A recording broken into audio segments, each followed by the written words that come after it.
Olá, caríssimo telespectador da Rede Século XXI, muito obrigado pela sua audiência. Mais uma vez aqui estamos reunidos para dar continuidade à nossa catequese sobre uma parte extremamente importante da doutrina da Igreja Católica Apostólica Romana, precisamente a doutrina social da Igreja.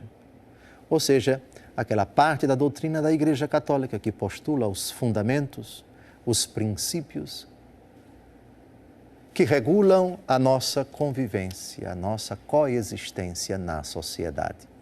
O agir do cristão na sociedade, o seu papel, a sua participação, a sua colaboração, a concepção da Igreja a respeito de tudo aquilo que diz respeito à sociedade. Essa é a doutrina social da Igreja. No programa anterior, nós falamos das desigualdades iníquas, aquelas distorções, aquelas disparidades injustas que causam escândalo a uma pessoa que tem a reta razão, que não aceitam, porque isso é contrário à lei dos homens e principalmente à lei de Deus, que determinadas condições, determinados bens, dons, talentos, serviços não sejam possibilitados a todos, enquanto que tais dons, talentos, recursos residam, se concentrem nas mãos de alguns e não sejam tais recursos possibilitados, oferecidos a todos os seres humanos que integram essa sociedade. Já falamos muito disso no programa anterior e eu retomo esse assunto que foi tratado no parágrafo 1938 do Catecismo da Igreja Católica. E eu retomo exatamente agora dando algumas dimensões, não apenas econômicas e de remuneração, de trabalho, de condições de trabalho, de moradia, de habitação, e aplico isso também a essas disparidades injustas, a esses desequilíbrios sociais que gritam realmente que são verdadeiramente inadmissíveis. E cito alguns exemplos.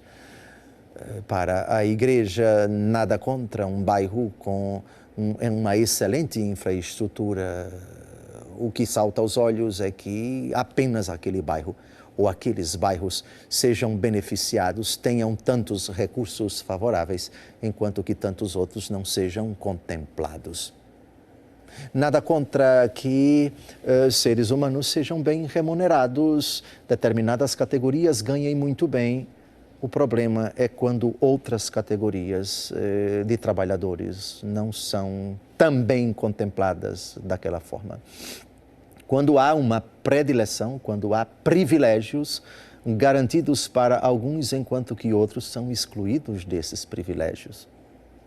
Aliás, a palavra privilégio nem deveria ser colocada aqui, porque privilégio evoca alguma coisa não necessariamente ligada a direito, mas que os direitos do cidadão, do trabalhador, daquele morador, daquele residente naquele bairro, naquele lugar, naquele contexto, naquele ambiente tão desfavorável, não se proporcione para ele aquilo que é abundantemente concedido para uma minoria. São essas as distorções que o Catecismo da Igreja Católica chama de desigualdades iníquas. Não se pode vociferar contra aqueles que ganham bem, contra aqueles que são bem remunerados, contra aqueles que têm realmente melhores condições.